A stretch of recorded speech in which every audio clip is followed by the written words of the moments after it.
Actually not quite. I think my parents are quite liberal. They never like said choose this or choose that. It was quite open. What I wanted to do, I would do. I don't think I really thought so much that, oh, when I grow up, I'm going to be a scientist. But what I can say is that I loved sciences. And to be honest, I wasn't very fussy whether I was going to go into mainstream science research or into pharmaceuticals. And actually, it was a bit later on that I developed a specific interest in research. I remember when I was in undergrad, taking a friend of mine to a research lab in Nairobi just to change media in his cultures. And yeah, I started thinking about it. Actually, I like this place. I like the whole concept of trying to understand things. And so one of the university vacations, I came actually to KEMRI Wellcome Trust in Nairobi, the office in Nairobi, for a vacational job. And I think after that, I was more directed towards a science career. But I can't say that when I was a child, I had always thought I'm going to be a scientist. It's something that developed along the way.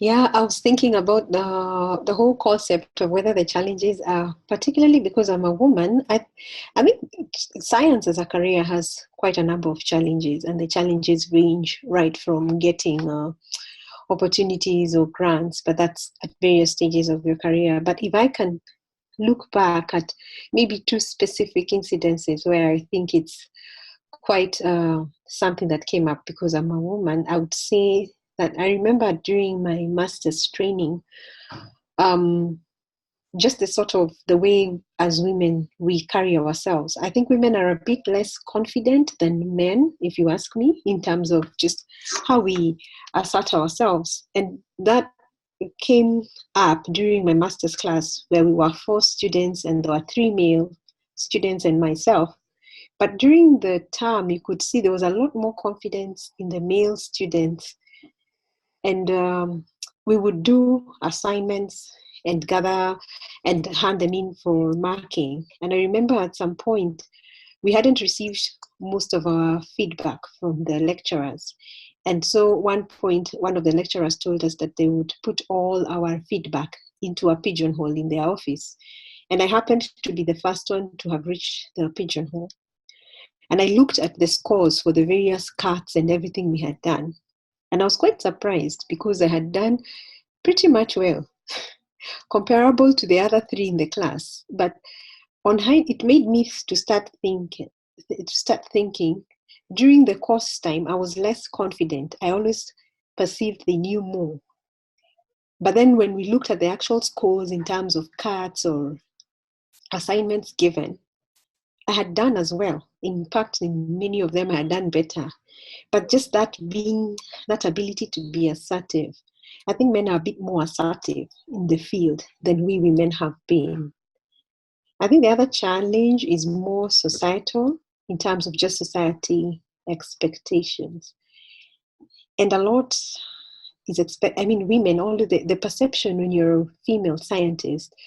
For example, there's a time I had applied for a grant, and one of the questions I was asked when the administrator wrote back to me, and she wrote and asked, "Have you taken time out?"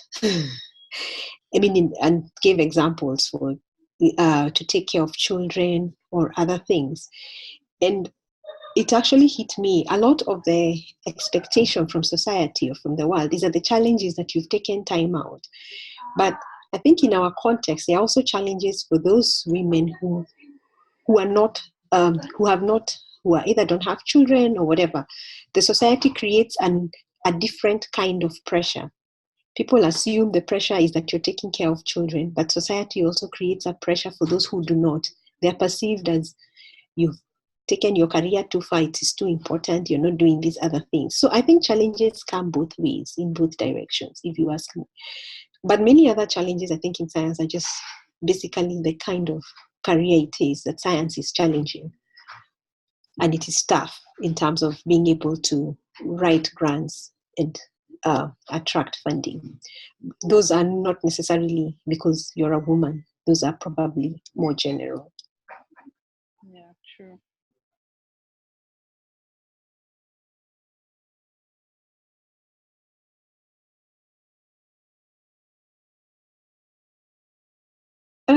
In my setting, no. To be honest, I don't think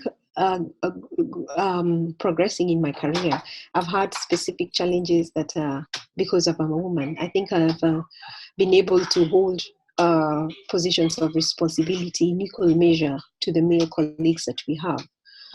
And so I wouldn't say I am in a setting whereby, as a woman, you're disadvantaged or certain positions or managerial work is given to males over females. I think there has been a lot of equal opportunity in that aspect. But I think in terms of being able to assert yourself as a woman, I find that male scientists do a better job in asserting themselves than female scientists. There's more of people feeling a bit unsure of themselves.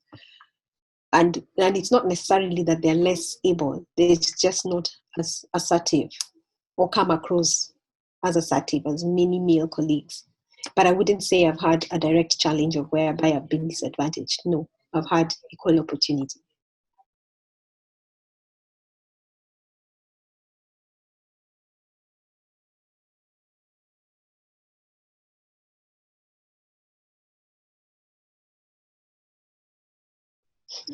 To some extent, I think I do, because definitely I think within our setup, there's a lot more support, there's extended family.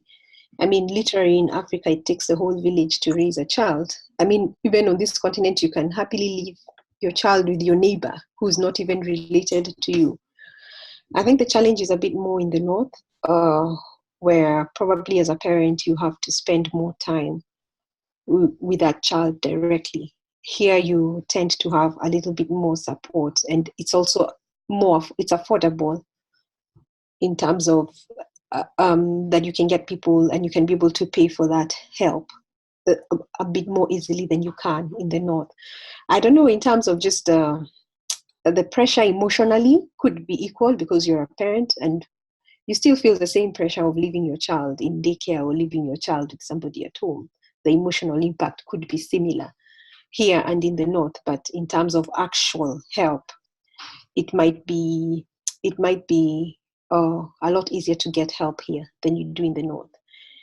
But I think what also becomes a challenge here is that society has its expectations. So if you do not conform to the expectations, then there might be a different kind of reverse pressure, reverse emotional challenges.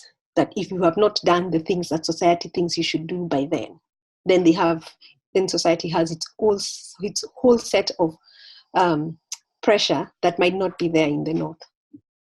So there are pros and cons both ways.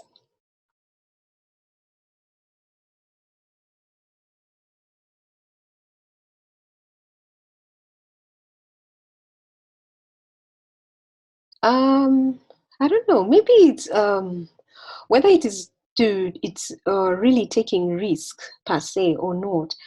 It's embracing reality. There's only as much as you can do at a particular time. I always say that in science, I mean, science careers are broad. You can take very different or diverse paths. You can go into science management. You can do actual hardcore research. And yeah, as a woman, is choose the one you like and go for it. Certain times in your life, you might need to step back a little bit because of certain challenges. But probably maybe the attitude you do it is look at it more positively. Look at whatever responsibilities life has given you and look at the impact you're causing in society in a more positive way, as opposed to that it's a disadvantage.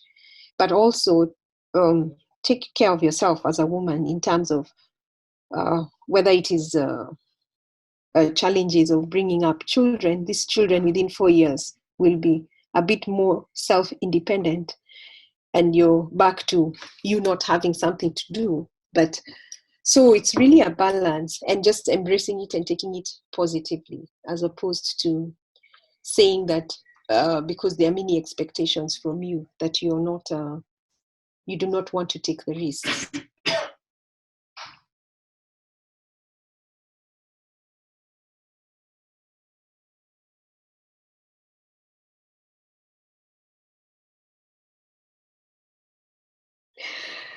Well, for sure, to be honest, is to tell them that for sure science is not an easy career. It's an exciting career. It's very dynamic.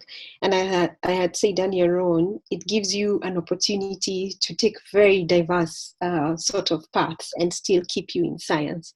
So for instance, they could choose to go mainstream research, you could do management, you could go into clinical trials. There's a lot you can do. So it's an exciting career, and I would encourage the young ladies to consider it as a career and know that they're equally as good. And for sure, there will be challenges in terms of if you're young and you've just had your children, they're young, you learning how to embrace these challenges positively and do what you can when you can. And just give yourself time to, even if you need to take time out to do a few things, but that shouldn't make you give up. Um, just find a way of getting yourself back to what you do. The challenge is that the field will have moved on. So it's really being able to get a good life-work balance, which for sure might be more challenging to you as a woman than to our male colleagues. But maybe embracing the whole challenge more positively than negative.